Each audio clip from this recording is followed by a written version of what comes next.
আসসালামু আলাইকুম এভরিওয়ান। সুখের ঠিকানা গল্পের তৃতীয় পাঠ। তো চলো বেশি কথা না কইয়া গল্প শুরু করা যাক। সকালবেলা সবাই ডাইনিং টেবিলে বসে ব্রেকফাস্ট করছি। এমন সময় আব্বু বলল, ইমরান। আমি বললাম, জি বাবা। আব্বু বলল, দিয়া আজকে আসছে, জানোই তো নাকি? নুসরাত বলল, ওয়াও, দিয়া আপু আসছে, এত বছর পর, ভাবতেই অনেক খুশি লাগছে। নুসরাতের দিকে তাকিয়ে সবাই হেসে দেয়। দিয়া মেয়েটা নুসরাতকে অনেক আদর করতো, ভালোবাসতো, যার রেশ এখনো নুসরাতের কাছে রয়ে গেছে। তাই আজ দিয়া আসবে শুনে সে অনেক বেশি খুশি হয়েছে। আব্বু বলল, ইমরান, তুমি দিয়াকে আনতে এয়ারপোর্টে যাচ্ছ? আমি বললাম, আচ্ছা যাব। 5 বছর পর আমার বোন আসছে, আমিও তাকে আনতে যাব। দিয়া চৌধুরী মিস্টার ও মিসেস মাহাবুরের বড় মেয়ে। 5 বছর আগে লন্ডনে গিয়েছে পড়ালেখা করার জন্য। পড়াশোনা শেষ, তাই সে এখন দেশে আসছে। তাকে আনতে ইমরান এয়ারপোর্টে যাচ্ছে। নুসরাত কলেজে এসে যথারীতি ক্লাসগুলো শেষ করে রুম থেকে বের হয়। রুম থেকে বের হতেই জিসান এসে নুসরাতের পথ আটকায়। নুসরাত বলল, আপনি আমার পথ আটকে দাঁড়ালেন কেন? জিসান বলল, ও নুসরাত, আমরা সেম ব্যাচ, আমাকে আপনি করে ডেকে বুড়া কাকু বানাচ্ছ কেন? আমাকে তুমি করে ডাকবে, ওকে? নুসরাত বলল, কিছু বলার থাকলে বলুন, আমার তারা আছে। জিসান বলল, তোমার ফোন নাম্বারটা দাও তো। নুসরাত বলল, আমার ফোন নাম্বার দিয়ে আপনি কি করবেন? জিসান বলল, বোকা মেয়ে, ফোন নাম্বার কেন নিচ্ছি জানে না, তোমার সাথে কথা বলতে চাই। নুসরাত বলল, দেখুন, আমি আগেই বলছি ছেলেদের সাথে আমার কথা বলা নিষেধ, এখনো বলছি আপনি আর আমাকে ডিস্টার্ব করবেন না। নুসরাত চলে যেতে নিলে জিসান নুসরাতের হাত ধরে ফেলে। নুসরাত ভয় পেয়ে যায়, সাথে সাথে হাত ঝাড়া দিয়ে জিসানের থেকে নিজের হাত ছুটিয়ে নিয়ে হনহন করে হেঁটে চলে যায়। জিসান শয়তানি হাসি হেসে নুসরাতের যাওয়ার দিকে তাকিয়ে থাকে। নুসরাতের বান্ধবী বলল, নুসরাত, তোর ভাইয়া আসে না, এক্ষুনি ওনাকে গিয়ে সব বলে দে। নুসরাত বলল, ভাইয়া আজকে আসে নাই। নুসরাতের বান্ধবী বলল, কি অসভ্য বেয়াদব ছেলে, তোর হাত পর্যন্ত ধরে ফেলেছে, একে একটা উচিত শিক্ষা দিতেই হবে। নুসরাত বলল, ভাইয়াকে বলবো কিনা চিন্তায় আছি, ভাইয়া যদি জানে আমার হাত ধরেছে তাহলে এই ছেলেকে তো মেরেই ফেলবে। ইমরান সামান্য দেরিতে এয়ারপোর্টে এসে পৌঁছায়, কারণ সে এসে দেখে অলরেডি তার বোন চলে এসেছে। ইমরান লুকিয়ে এসে দিয়ার পিছনে দাঁড়ায়, জোরে করে বলে, হে দিয়া লেডি। দিয়া চমকে উঠে পিছনে তাকায়, ইমরান হাসি মুখে দাঁড়িয়ে আছে। দিয়া বলল, হে রাজপুত্র ইমরান। ইমরান দিয়া দুজনে এগিয়ে এসে দুজন দুজনকে জড়িয়ে ধরে। আমি বললাম, কেমন আছিস দিয়া? দিয়া বলল, ভালো আছি। ওই, আমি কিন্তু তোর 2 বছরের বড়, মনে রাখিস। আমি বললাম, 2 বছর বড় হলেও আমি আপনাকে দিয়াই রাখবো। ইমরানের হঠাৎ নজরে আসে পাশে একজন ইয়াংম্যান দাঁড়িয়ে আছে। আমি দিয়ার দিকে তাকিয়ে বললাম, তোর সাথে নাকি? দিয়া বলল, আমরা একই ভার্সিটি থেকে পড়ালেখা শেষ করছি। আমি বললাম, আমার মনে হয় ইনি আমার ফিউচার দুলাভাই। দিয়া বলল, চুপ ফাজিল। ইমরান ইয়াংম্যানের সাথে পরিচয় হয়ে নেয়। নাম রিহান তালুকদার, বাবা মায়ের একমাত্র ছেলে। ইমরান দিয়াকে নিয়ে চৌধুরী বাড়িতে চলে আসে। এত বছর পর দিয়াকে পেয়ে সবাই দিয়াকে নিয়ে মেতে আসে। দুপুরের পর নুসরাত কলেজ থেকে ফিরে আসে। ইমরান ড্রয়িং রুমেই ছিল। নুসরাতকে আসতে দেখে সে সোফা থেকে উঠে দাঁড়ায়। নুসরাত তো ইমরানের দেখে যতটা সহজ থাকা যায় থাকছে। ইমরান নুসরাতের কাছে এসেই প্রশ্ন ছুড়ে দিল, নুসরাত, তোকে খুব চিন্তিত দেখাচ্ছে, কোনো সমস্যা? নুসরাত বলল, না তো, কই? আমি বললাম, আমাকে বোঝাতে আসিস না, আমি তোকে সেই অনেক বছর আগে থেকেই চিনি, তাই আমার থেকে কথা লুকাতে আসিস না। কলেজে কোনো সমস্যা হয়েছে? কেউ কিছু বলেছে তোকে? বল আমাকে। নুসরাত বলল, ভাইয়া, তুই অযথা হাইপার হচ্ছিস, আমার কিছু হয়নি, এই রোদে হেঁটে এলাম তো তাই ক্লান্ত লাগছে। আমি বললাম, হেঁটে এসেছিস মানে? গাড়ি ছিল না? আর দিশা কোথায় ছিল? নুসরাত বলল, দিশা তো আজকে কলেজে যায়নি, আর আমার থেকে টাকাও ছিল না যে রিক্সা করে আসবো। আমি বললাম, আমাকে একটা ফোন দিতি, আমি টাকার ব্যবস্থা করে দিতাম। মোবাইল দিয়েছি কি সবাইকে দেখানোর জন্য? নুসরাত বলল, দূর বাদ দে ভাইয়া, দিয়া আপু কোথায়? আমি বললাম, উপরের রুমে। নুসরাত বলল, আমি দেখা করে আসি। নুসরাত দাঁড়ালো না, হেঁটে পগার পার। এখানে থাকলে আরো 100টা মিথ্যা কথা বলতে হতো, তাই নুসরাত কথা ঘুরিয়ে কোনোভাবে ইমরানের হাত থেকে পালালো। বিকালবেলা ইমরান রুম থেকে বের হয়ে ড্রয়িং রুমে আসে। ইমরান ড্রয়িং রুমে এসে নিজের আম্মাকে ছাড়া আর কাউকে দেখতে পায় না। আমি বললাম, আম্মা, সবাই কই? কাউকে যে দেখছি না।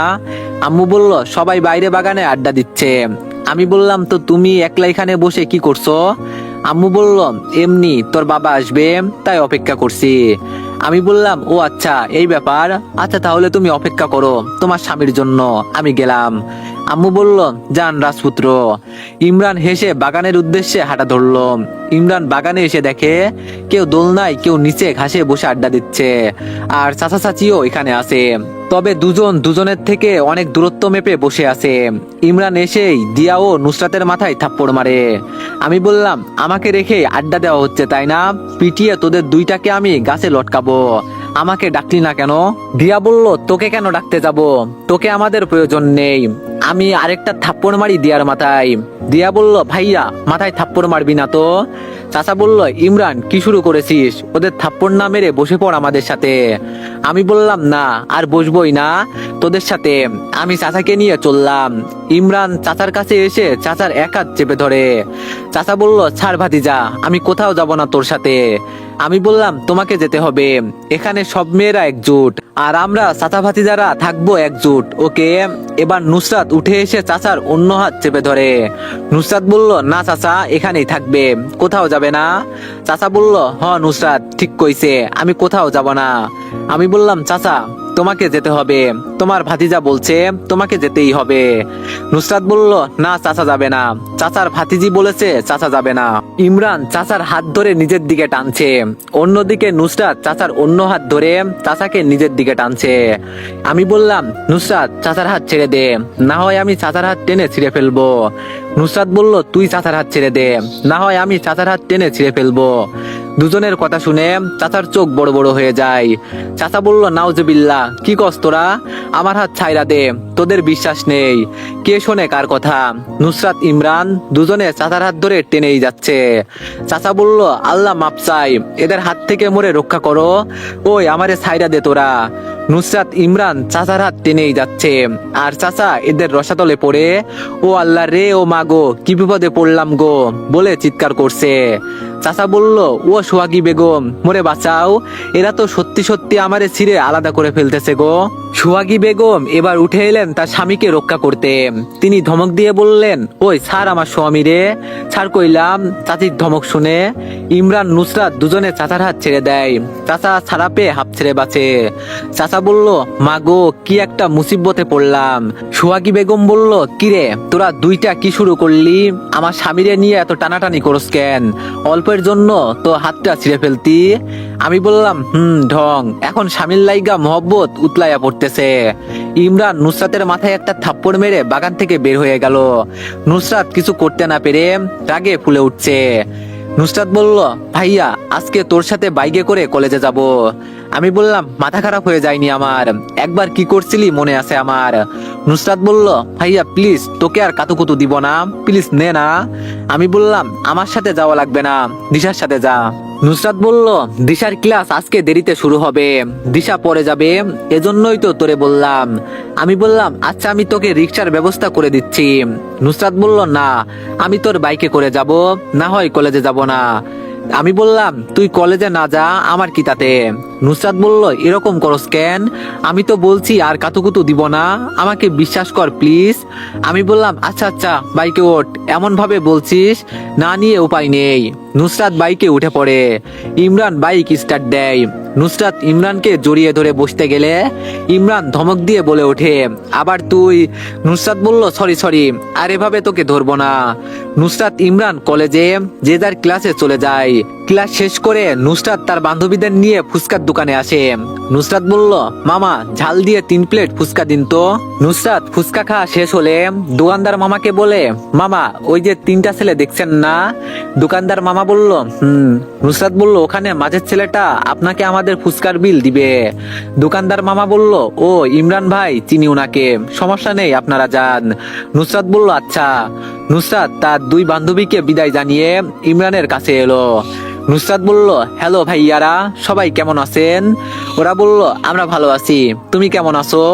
নুসরাত বলল, আমিও ভালো আছি। আচ্ছা ভাইয়া, আপনাদের কি জিএফ আছে? প্রেম করেন আপনারা?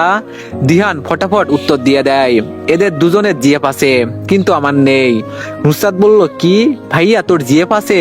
আমি জানি না, এত বড় ধোকা আমার সাথে, যা তোর সাথে ব্রেকআপ। নুসরাত এই কথা বলে বিপরীত দিকে হাঁটা শুরু করলো। ইমরান দিহানের মাথায় একটা থাপ্পড় বসিয়ে দেয়, শালা আমার কথা বলতে গেলি কেন? আর কার সামনে বললি, খেয়াল ছিল না তোর? থাক তোরা, মেয়েটাকে আটকাই আমি। দিহান হা হয়ে দুজনের যাওয়ার দিকে তাকিয়ে থাকে। এটা কি হলো? আমি তো সত্যি কথাই বললাম, আপনারা না বুঝলে আমার কি করার? নুসরাত হেঁটে চলে যাচ্ছে। ইমরান এসে নুসরাতের হাত ধরে আটকায়। আমি বললাম, ওই দাঁড়া, তোর সাথে কথা আছে। নুসরাত বলল, না, তোর সাথে আমার কোনো কথাই নেই, যা তুই তোর প্রেমিকার কাছে। আমি বললাম, আচ্ছা তোর সাথে আমি কখন প্রেম করলাম যে ব্রেকআপ করে চলে যাচ্ছিস? আর আমি যদি প্রেমও করি, তাতে তোর তো কোনো মাথা ব্যথা থাকার কথা না।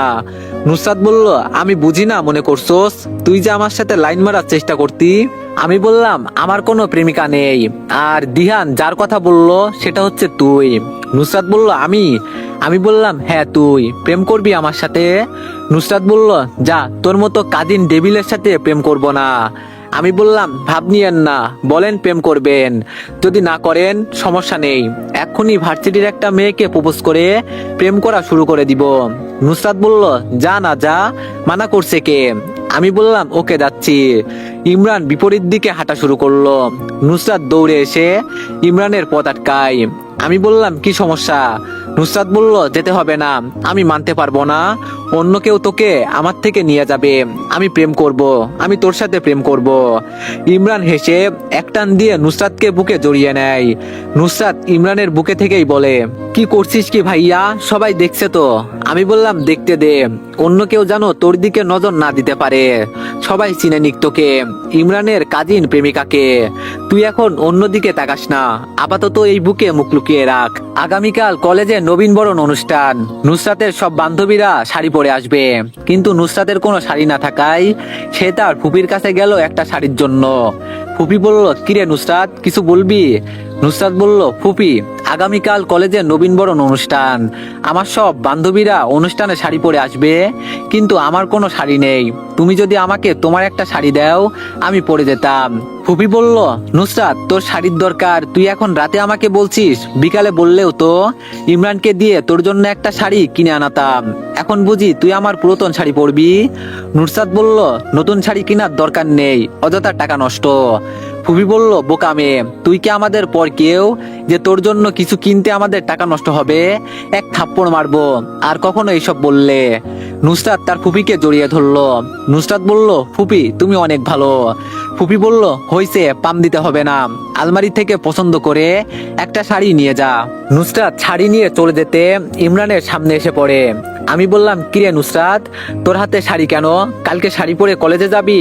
নুসরাত বলল, আমার সব বান্ধবীরা যাবে, আমি বাদ যাব কেন? আমি বললাম, শাড়ি পরবি ভালো কথা, কিন্তু এই শাড়ির জন্য যেন কোনো অঘটন না ঘটে। নুসরাত বলল, শাড়ির জন্য আবার কিসের অঘটন ঘটবে? আমি বললাম, না ঘটলেই ভালো, যা রুমে যা। নুসরাত বলল, সকালবেলা দিশা নুসরাত শাড়ি পরে সুন্দরভাবে সেজে বাইর হচ্ছে, এমন সময় দিয়া এসে ডাক দেয়, ওই দাঁড়া তোরা, আমিও যাব তোদের সাথে, ঘরে থাকতে আর ভাল লাগছে না। নুসরাত বলল, আচ্ছা চলো। আপু তুমিও শাড়ি পরছো, কি ব্যাপার বলো তো? দিয়া বলল, শাড়ি পরা নিয়ে আবার কি ব্যাপার, চল তো। ইমরান ঘুম থেকে উঠে তার একটা বোনকেও বাসায় খুঁজে পায় না। পরে তার আম্মার কাছ থেকে জানতে পারলো তার বোনরা সবাই একসাথে কলেজে গেছে। ইমরানও হালকা নাস্তা করে কলেজের উদ্দেশ্যে ছুটলো। এইদিকে নুসরাত এসে তার বান্ধবীদের সাথে মিলিত হয়েছে। নুসরাতের বান্ধবী বলল, তোকে শাড়িতে দারুণ লাগছে, আমি শিওর আজকে তুই অনেক প্রপোজ পাবি। নুসরাত হেসে বলল, তাই? নুসরাতের বান্ধবী বলল, জি মেরা বান্ধবী, আমার কথা মিলিয়ে নিস। নুসরাত বলল, আচ্ছা বাদ দে, অনুষ্ঠান শুরু হচ্ছে, চেয়ারে গিয়ে বসি। নুসরাতের বান্ধবী বলল, চল। দিশা বলল, ওই দিহান, আমাকে শাড়িতে কেমন লাগছে বলেন তো? দিহান বলল, বাসায় গিয়ে নিজেকে আয়নায় দেখে নিও। দিশা বলল, এত নিরামিষ কেন আপনি? আপনাকে জিজ্ঞেস করলাম কোথায় সুনাম করে আমাকে পটিয়ে ফেলবেন, তা না, আমাকে পাত্তাই দিচ্ছেন না। দিহান বলল, তোমাকে পটাতে কোনো ইচ্ছাই আমার নেই। দিশা বলল, আচ্ছা পটাতে হবে না, আমার না খিদা লাগছে, চলেন কিছু খাওয়াবেন আমাকে। দিহান মানা করলো না, দিশাকে নিয়ে চললো ক্যান্টিনের দিকে। নুসরাত বলল, ওই তোরা থাক, আমি একটু ওয়াশরুম থেকে আসছি। নুসরাতের বান্ধবী বলল, আচ্ছা। নুসরাত ওয়াশরুম থেকে বের হতেই দেখে জিসান দাঁড়িয়ে আছে। নুসরাত পাশ কাটিয়ে চলে আসতে চাইলে জিসান এসে সামনে দাঁড়ায়। জিসান বলল, তোমাকে না অনেক হট লাগছে নুসরাত, তোমার মতোই তো একটা প্রেমিকা চাই আমি, কিন্তু আফসোস তুমি আমাকে পাত্তা দাও না। নুসরাত বলল, সরেন সামনে থেকে, আপনাকে না আমার পথ আটকাতে নিষেধ করলাম। জিসান বলল, আরে দাঁড়াও না, আমার কথা এখনো শেষ হয়নি। আমি ভাবছি প্রেমিকা হিসাবে যেহেতু তোমাকে পাবো না, অন্তত তোমার থেকে কিছু মধু খেয়ে নি। নুসরাত বলল, কি সব যাতা বলছেন, আমাকে যেতে দিন, এর ফল ভালো হবে না বলে দিলাম। নুসরাত পাশ কাটিয়ে চলে যেতে নিলে জিসান নুসরাতের এক হাত চেপে ধরে ওয়াশরুমের পাশের একটা রুমের দিকে নিয়ে যাচ্ছে। নুসরাত চিৎকার চেঁচামেচি করছে সাহায্য পাওয়ার জন্য, কিন্তু তার চিৎকারের শব্দ কারো কানে পৌঁছাচ্ছে না। একে তো প্রোগ্রাম থেকে ওয়াশরুম কিছুটা দূরে, তার উপর গান বাজনা হওয়ার কারণে কেউ এখন এই দিকটাই নাই। এইদিকে আয়ান আয়রার পিছনে ঘুরতে ঘুরতে হয়রান, কিন্তু কোনোভাবেই মেয়েটা তাকে পাত্তা দিচ্ছে না। দিবেই বা কেন, সে যে আজকে বড় একটা ভুল করে ফেলেছে। সকালে ঘুম থেকে উঠে আয়রার 32টা মিস কল, কিন্তু আয়ান ঘুমের কারণে কোনো হুঁশই ছিল না, যার কারণে মেয়েটা এখন তার উপর অনেক রেগে আছে। আয়ান বলল, ওই জান শোনো না, সরি রে বাপ। আয়রা বলল, আমি তোর বাপ তাই না, বলছি না ব্রেকআপ, সো ব্রেকআপ। আয়ান বলল, আরে আমি কি ইচ্ছে করে তোমার কল ধরি নাই, আমি তো ঘুমিয়েছিলাম, শুনতে পাইনি। আয়রা বলল, তুই ঘুমিয়েই থাক, এখন উঠছস কেন, এখনো ঘুমিয়ে থাকতি, আর আমার পিছু নিবি না, না হলে খবর আছে। আয়রা রেগে হনহন করে হেঁটে চলে গেল। জিসান টানতে টানতে নুসরাতকে রুমের ভিতর নিয়ে যাবে, এমন সময় তার মনে হলো কেউ পিছন থেকে নুসরাতকে ধরে রেখেছে। জিসান পিছনে তাকিয়ে দেখে ইমরান। ইমরানকে দেখেই নুসরাতের দেহে প্রাণ ফিরে আসে।